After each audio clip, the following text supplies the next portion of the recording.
Over 20 years ago, I coined the expression think big, and it's been a part of my life ever since.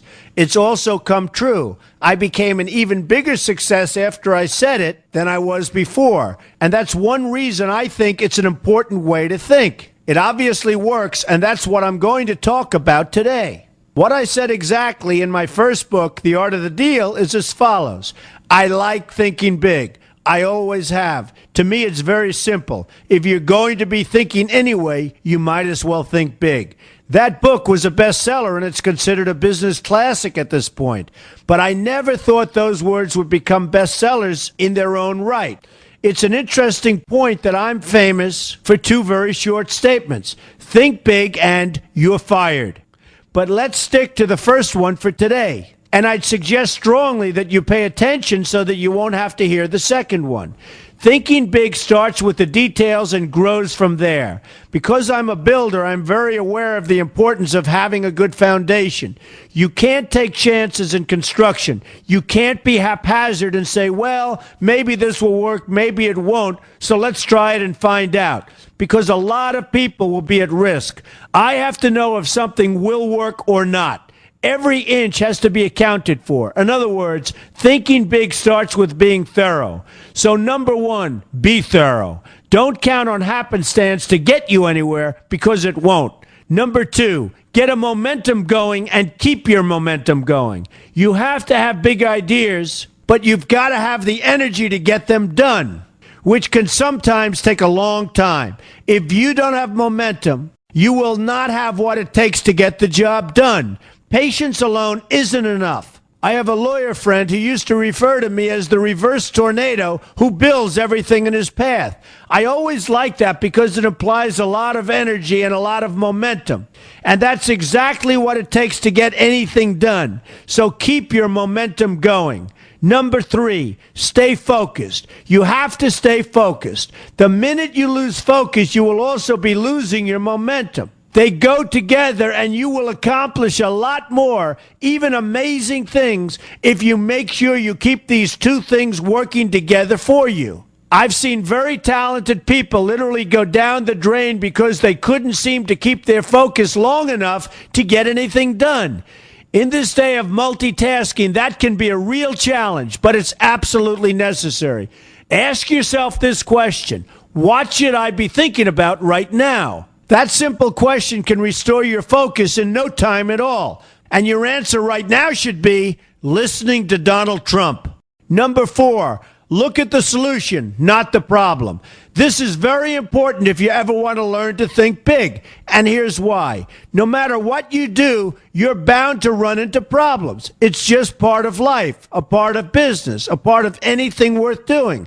If you let the problems get in your way, they'll become bigger than your idea was to begin with, and you will be a wipeout. No matter how bad things look, keep your focus on the solution, and you will be surprised how things can work out, and work out properly. One way I do this is to ask myself when confronting a possible problem, is this a blip or is this a catastrophe? A catastrophe is something like an earthquake, a tsunami, a war, and so forth, and a blip is everything else. Right away, you'll have the right perspective, and your equilibrium will be restored. So keep your focus on the solution. Number five, see opportunity for what it is, an opportunity. For example, why are you listening to me today? Curiosity? You like me? You don't like me? You want to learn? You have nothing else to do?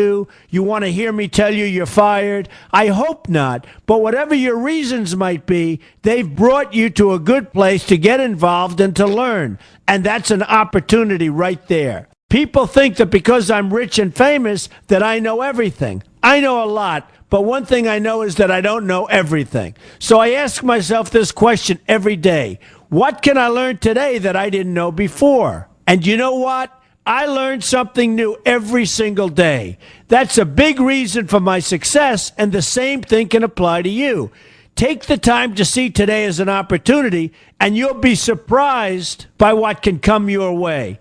Be open to new ideas, and you will be creating your own opportunities before too long. Number six, know everything you can about what you're doing. That's a good way to cover your bases. Another good way is to read the book Robert Kiyosaki and I have written together, Why We Want You to Be Rich.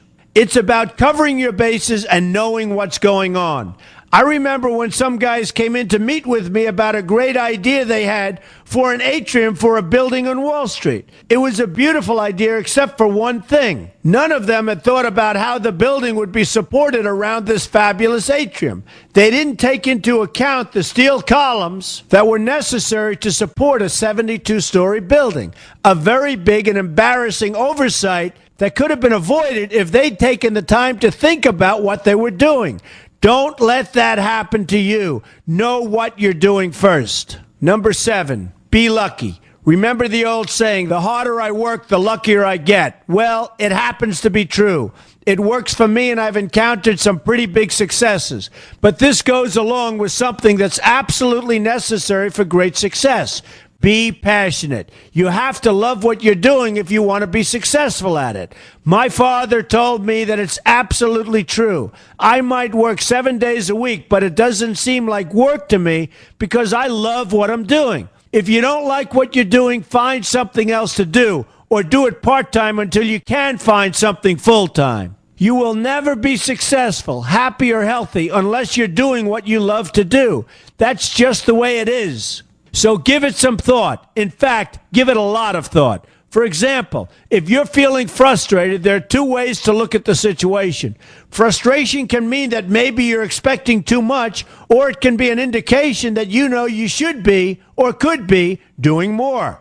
Use frustration as a motivator. Use it to get where you want to go instead of staying where you don't want to be. But above all, be passionate. That's the fast track to success, no matter what your interests are.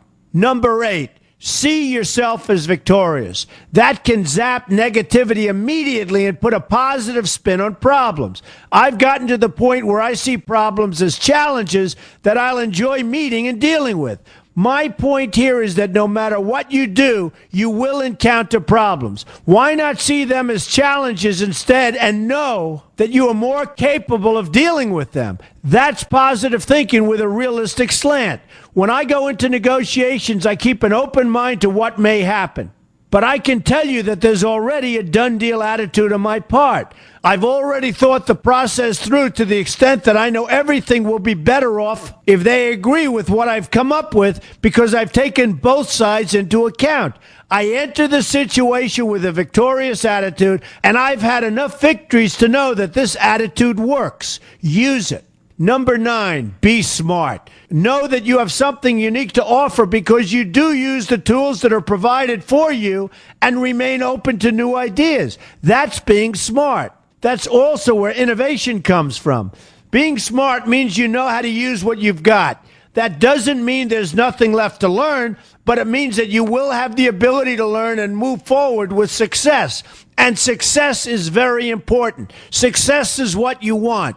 Just be successful. Believe me, you'll be happier. I know people who have had very few real advantages in life, and yet they've managed to become giant successes. They figured out how to use what they had, not to dwell on what they didn't have.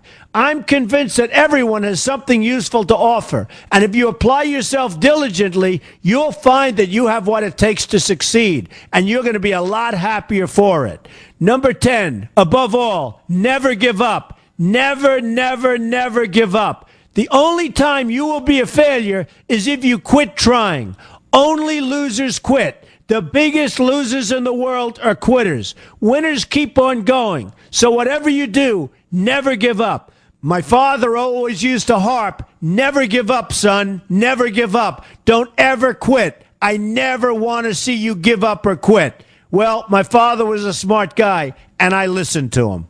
And remember, think big. A good way to start is to read our new book, Why We Want You to Be Rich. 2 men, 1 message. There's a lot of great advice in there for you, and I expect you to pay attention. You're going to do fantastically well. You're going to be a winner, and I'm going to see you in the winner's circle.